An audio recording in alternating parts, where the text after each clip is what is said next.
నమస్తే, welcome to right angle. ప్రస్తుతం viral వ్యాధుల దగ్గర నుంచి పెద్ద పెద్ద క్యాన్సర్ మహమ్మారి వరకు కూడా అనేక వ్యాధులకు చక్కని పరిష్కార మార్గాల్ని, ఆధునిక టెక్నాలజీని, ఆధునిక సాంకేతిక పరిజ్ఞానాన్ని, ఇంకా చెప్పాలంటే శాస్త్రీయ దృక్పథంతో ఆయుర్వేదాన్ని మేళవించి ఓజస్కా సంస్థ అనేక ఉత్పత్తుల్ని మన ముందుకు తెచ్చింది. అండ్ www.ojaska.com వెబ్సైట్లోకి వెళితే మీరు ఆ వివరాలు చూడవచ్చు. వీలైతే ఏవైనా ఇబ్బందికరమైన పరిస్థితులు ఉంటే కనుక వ్యాధులకు సంబంధించి ఉపశమనం పొందడానికి ఓజస్కా చక్కని పరిష్కార మార్గాల్ని ఇస్తోంది. ఇక ఇవాళ మనం మాట్లాడుకోబోతున్నటువంటి టాపిక్ పిఎఫ్ఐకి సంబంధించిన విషయాలు.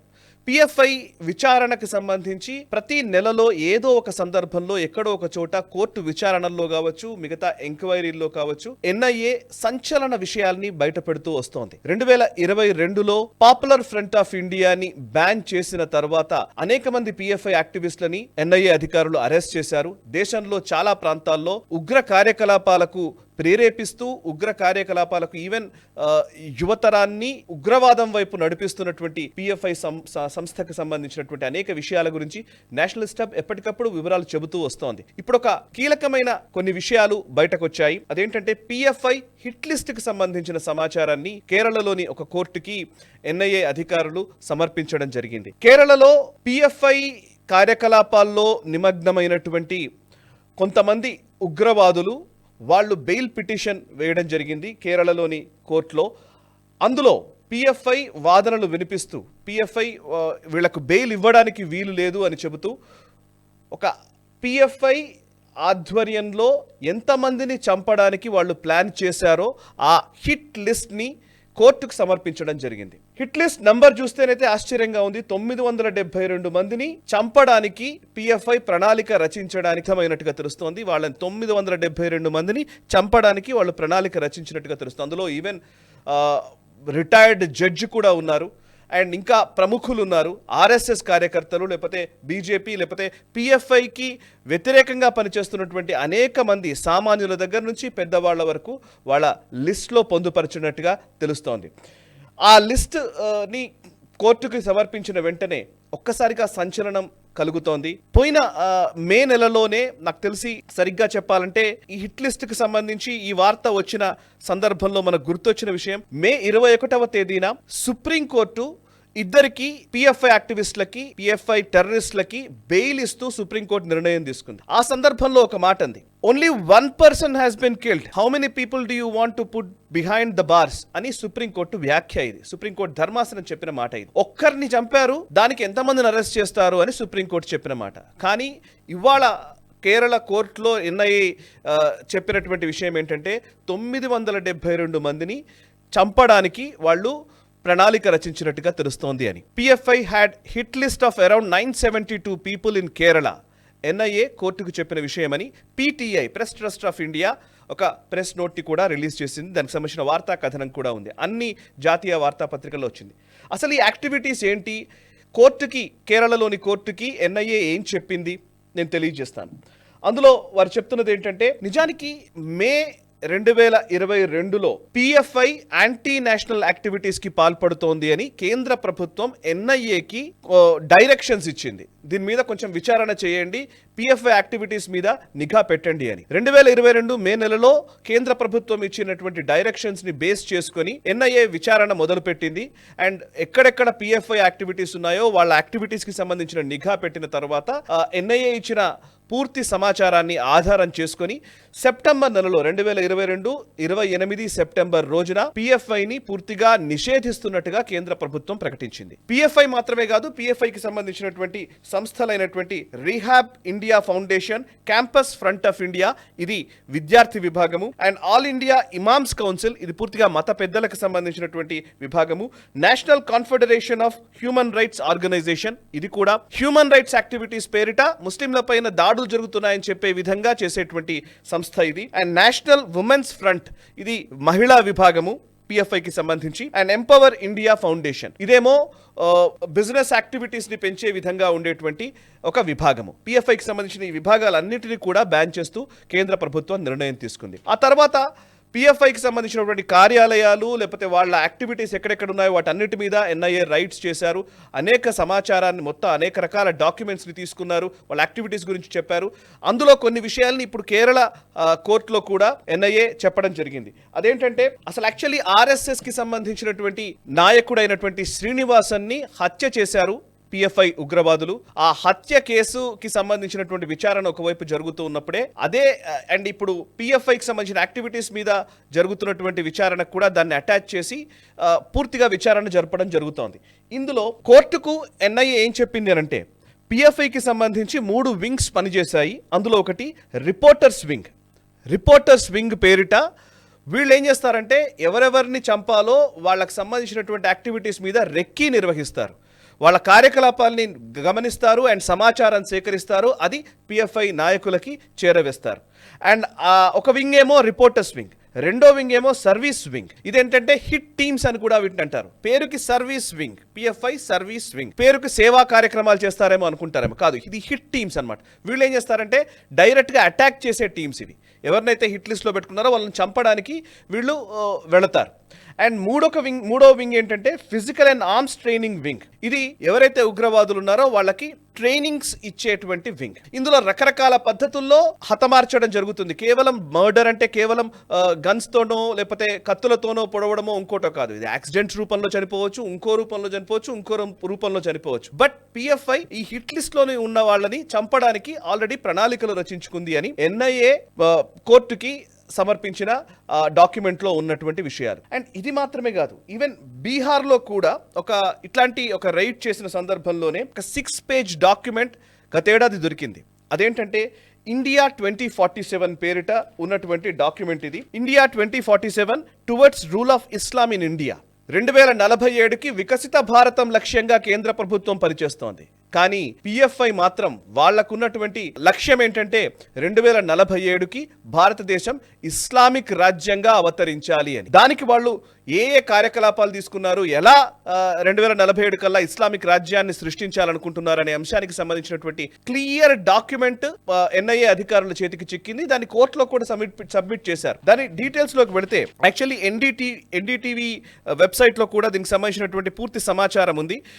దీని హెడ్లైన్ చూస్తే కనుక banned group PFI wanted to turn India into Islamic State by 2047 anti-terror body. So మహారాష్ట్రకు సంబంధించినటువంటి ATS యాంటీ టెర్రరిజం స్క్వాడ్ ఏదైతే ఉందో ATS అధికారులు కొంతమంది PFI ఉగ్రవాదుల్ని అరెస్ట్ చేశారు.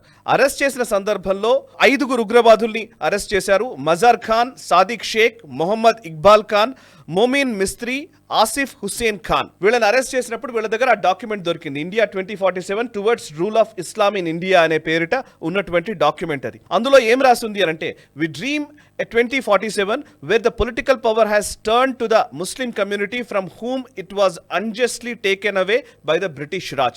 The roadmap towards this first starts with the socio-economic development of Muslim community, for which a separate roadmap was already provided in the name of Empower India Foundation. ఇందాక నేను చెప్పినట్టుగా PFI కి సంబంధించినటువంటి empower India foundation ద్వారా నిజానికి ఒక socio economic development విషయంలో సామాజికంగా అదేవిధంగా ఆర్థికంగా ముస్లిం సముదాయాన్ని బలోపేతం చేయడము, దాంతో పాటు ఇస్లామిక్ రాజ్యాన్ని తీసుకురావడం కోసము వీళ్ళందరినీ పనిచేసే విధంగా చేయడం. అందులో బ్రిటిషర్లు వెళ్ళిపోతూ ఇండిపెండెన్స్ ఇచ్చినప్పుడు భారతదేశాన్ని వదిలేశారు. అసలు నిజానికి ఇదంతా కూడా ముస్లిం రాజ్యంగా ఇవ్వాల్సింది, వాళ్ళు ఇవ్వలేదు కాబట్టి మనం చేసుకోవాలి 2047 కల్లా అనేది ఆ డాక్యుమెంట్ లో ఉన్న అంశం. అండ్ అంతేకాదు, for this one needs to repeatedly remind the Muslim community of its grievances and establish grievances where there is none. నిజానికి ముస్లిం కమ్యూనిటీలో గనక ఏవైనా లోటుపాట్లు, గ్రీవెన్సెస్, ఏదైనా సమస్యలు ఉన్నా, ఏదైనా ఇబ్బందులు ఉన్నా కానీ వాటిని తెలుసుకోవాలి. ఒకవేళ ఇబ్బందులు ఏమీ లేకపోతే ఇబ్బందుల్ని క్రియేట్ చేయాలి. చేసైనా సరే వాళ్ళ వల్నరబిలిటీస్ని, వాళ్ళకున్నటువంటి బలహీనతల్ని మనం సొమ్ము చేసుకొని ఇస్లామిక్ రాజ్యాన్ని ఏర్పాటు చేయాలి. All our frontal organizations, including the party, should be focused on expanding and recruiting new members. కొత్త సభ్యుల్ని చేర్చుకొని ఈ 2047 కల్లా ఇస్లామిక్ రాజ్యాన్ని స్థాపించడం కోసం పిఎఫ్ఐ పనిచేయాలనేది ఈ డాక్యుమెంట్ సారాంశం. అంతేకాదు ఇందులో చాలా కీలకమైన విషయాలు కూడా చెప్పారు. ఎలా ఫారిన్ కంట్రీస్ నుంచి డబ్బుల్ని ఎలా తెచ్చుకోవాలి, ఇస్లామిక్ కంట్రీస్ నుంచి కావచ్చు, మిగతా విదేశాల నుంచి డబ్బుల్ని ఎలా సముపార్జించుకోవాలి, అండ్ సముపార్జించుకున్న డబ్బుల్ని టెర్రర్ యాక్టివిటీస్ కోసం ఎలా వినియోగించాలి, అండ్ ట్రైనింగ్స్ ఎలా చేయాలి, ఎలా ఒక ఆర్మ్డ్ స్ట్రగుల్ చేస్తారా, నిజానికి చెప్పాలంటే సాయుధ పోరాటం చేసైనా సరే మనము ఇస్లామిక్ రాజ్యాన్ని స్థాపించుకోవాలనే ఒక దృక్పథంతో ఈ డాక్యుమెంట్ ఉంది. ఒకవైపేమో ఈ డాక్యుమెంట్ ఇంత సీరియస్గా ఈ దేశాన్ని ఇస్లామిక్ రాజ్యంగా మలచడం కోసం పిఎఫ్ఐ చేస్తున్న యాక్టివిటీస్ ఒకవైపు ఉంటే, సుప్రీంకోర్టు మొన్న ఇచ్చినటువంటి పిఎఫ్ఐ ఉగ్రవాదులకు ఇచ్చినటువంటి బెయిల్లో వాళ్ళు చెప్పిన మాట ఏంటంటే ఒకరే చనిపోయారు కదా ఏముంది అని. సో సుప్రీంకోర్టు ఎవరు ఎలా సుప్రీంకోర్టుని ఇన్ఫ్లుయెన్స్ చేస్తున్నారనడానికి ఇంకా మీరే నిర్ణయించుకోవచ్చు. అండ్ ఇంకొక వైపు ఇదొక వైపు ఇలా ఉంటే, ఇందాక నేను చెప్పినటువంటి 7-8 ఆర్గనైజేషన్స్ని కేంద్ర ప్రభుత్వం బ్యాన్ చేసింది. కానీ ఒక ఆర్గనైజేషన్ ఇంకా యాక్టివ్గానే ఉంది. అదేంటంటే ఎస్డిపిఐ. ఎస్డిపిఐ అనేది కూడా పిఎఫ్ఐకి అనుబంధ సంస్థనే. అది పొలిటికల్ వింగ్ ఆఫ్ పిఎఫ్ఐ. నిజానికి కర్ణాటకలో ఎస్డిపిఐ అండ్ కేరళలో కూడా ఎస్డిపిఐ కొంత యాక్టివ్గానే పనిచేస్తున్నది. ఎస్డిపిఐ మొన్న 2024 పార్లమెంట్ ఎలక్షన్ సమయంలో కాంగ్రెస్ పార్టీకి మద్దతు ఇస్తామని ప్రకటించిన పరిస్థితి కూడా ఉంది. అండ్ అంతకుముందు కర్ణాటక అసెంబ్లీ ఎలక్షన్స్ టైంలో పిఎఫ్ఐని బజరంగ్ దళ్ని ఈక్వేట్ చేస్తూ సమంగా చూస్తూ కర్ణాటక కాంగ్రెస్ పార్టీ మేనిఫెస్టో కూడా పెట్టింది, మేము బజరంగ్ దళ్ని కూడా మేము బ్యాన్ చేస్తామని. నిజానికి బజరంగ్ దళ్కి పిఎఫ్ఐకి అసలు సంబంధమే లేదు. పిఎఫ్ఐ ఏమో పూర్తి ఉగ్ర కార్యకలాపాలు చేస్తున్నటువంటి సంస్థ, బజరంగ్ దళ్ ఏమో పూర్తిగా ధార్మిక కార్యక్రమాలకి లేకపోతే ఇంకా చెప్పాలంటే హిందూ చైతన్యానికి సంబంధించి పనిచేస్తున్నటువంటి సంస్థ. సో వీటన్నిటిని ఈక్వేట్ చేసే ప్రయత్నం కాంగ్రెస్ పార్టీ చేసింది. సో దాన్ని నేపథ్యంలోనే 2024 లోక్సభ ఎన్నికల్లో ఎస్డిపిఐ కాంగ్రెస్ పార్టీకి మద్దతు పలుకుతానని ప్రకటన చేసిన సందర్భం. అప్పుడు అమిత్ షా చాలా గట్టిగానే ఘాటుగానే విమర్శించారు. అండ్ బీజేపీ నాయకులు విమర్శించడంతో అప్పుడు కాంగ్రెస్ పార్టీ పొత్తు పెట్టుకోలేదు. బట్ ఎస్డిపిఐ ఇంకా యాక్టివ్గానే ఉంది. ఇంకా ఇప్పుడు చెప్పాలంటే అసలు పిఎఫ్ఐ ఏర్పడ్డదే సిమి అనే ఒక ఉగ్రవాద సంస్థ రూపాంతరం చెంది పిఎఫ్ఐగా మారిందనేది ఎన్ఐఏ చెబుతున్నమాట. సో పిఎఫ్ఐని బ్యాన్ చేయడం, సిమిని బ్యాన్ చేశారు, పిఎఫ్ఐ ఏర్పడింది. ఇప్పుడు పిఎఫ్ఐని బ్యాన్ చేశారు. అందులోని అనేక మంది కార్యకర్తలు చాప కింద నీరులా ఇంకో పేరుతో ఇంకొక ఆర్గనైజేషన్స్ని నిర్మించుకొని లేదా ఏర్పాటు చేసుకొని ఇంకో యాక్టివిటీస్ని వాళ్ళు ఖచ్చితంగా ఇదే యాక్టివిటీస్ని చేస్తున్నారు అనడంలో సందేహం అక్కర్లేదు. సో ఎక్కడ ఎలా అంటే జస్ట్ ఆర్గనైజేషన్ని బ్యాన్ చేసినంత మాత్రాన యాక్టివిటీస్ ఆగిపోతాయా అంటే కాదనే చెప్పాలి. సో యాక్టివిటీస్ ఆగవు, కానీ వీటి గురించిన వివరాలు మనకు తెలవడము అండ్ మనలో ఆ చైతన్యం రావడము, ఇట్లాంటి యాక్టివిటీస్ మన చుట్టుపక్కల జరుగుతున్నాయన్న విషయాన్ని మనము గమనంలో ఉంచుకొని ముందుకు సాగడము ఈరోజు జాతీయవాద సమాజానికి అత్యంత అవసరమనే భావనతోటే ఈ వీడియోతో మీ ముందుకు వచ్చాను. అండ్ పిఎఫ్ఐ విషయంలో, ఆ కార్యకలాపాల విషయంలో ఎవరైనా సరే ఈ భారతదేశంలో ఉన్న ప్రతి ఒక్కళ్ళు కూడా, ఈ భారతదేశపు సమగ్ర అభివృద్ధిని కాంక్షించే ప్రతి ఒక్కరూ కూడా పిఎఫ్ఐ లాంటి సంస్థలు లేకపోతే అనుబంధ విభాగాలు, ఎస్డిపిఐ లాంటి సంస్థలు ఖచ్చితంగా వాటి విషయంలో జాగ్రత్తగా వ్యవహరించాలి. అటువంటి వ్యక్తులు ఎక్కడున్నా సరే వాళ్ళని గుర్తిస్తే కనుక, వాళ్ళపైన అనుమానం వస్తే కనుక వెంటనే పోలీసులకు ఫిర్యాదు చేయడమో, ఇంకా చెప్పాలంటే కొంత ముందుకు తీసుకువెళ్ళడమో చేయాలి. సో పిఎఫ్ఐకి సంబంధించినటువంటి ఇన్ఫర్మేషన్ ఇది. పిఎఫ్ఐ బ్యాన్ అవ్వచ్చు, కానీ పిఎఫ్ఐకి సంబంధించిన యాక్టివిటీస్ మాత్రం ఇంకా ఆన్లోనే ఉన్నాయి. తస్మాత్ జాగ్రత్త. ఈ వీడియో నచ్చితే లైక్ చేయండి, 10 మందికి షేర్ చేయండి, అండ్ మీ కమెంట్స్ ద్వారా మీ అభిప్రాయాలు మాతో పంచుకోండి. మనసా వాచా కర్మణ, దేశహితం కోసం నేషనలిస్ట్ హబ్. ఈ వీడియో మీకు నచ్చినట్టయితే లైక్ చేయండి, 10 మందికి షేర్ చేయండి. అలాగే కామెంట్ల రూపంలో మీ అభిప్రాయాలను మాతో పంచుకోండి. Nationalist hub group of channels ను సబ్స్క్రైబ్ చేసుకుని తెలుగునాట జాతీయవాద జర్నలిజాన్ని ప్రోత్సహించండి. ఈ వీడియో కింద ఉన్న బెల్ ఐకాన్ పై క్లిక్ చేయడం మర్చిపోవద్దు.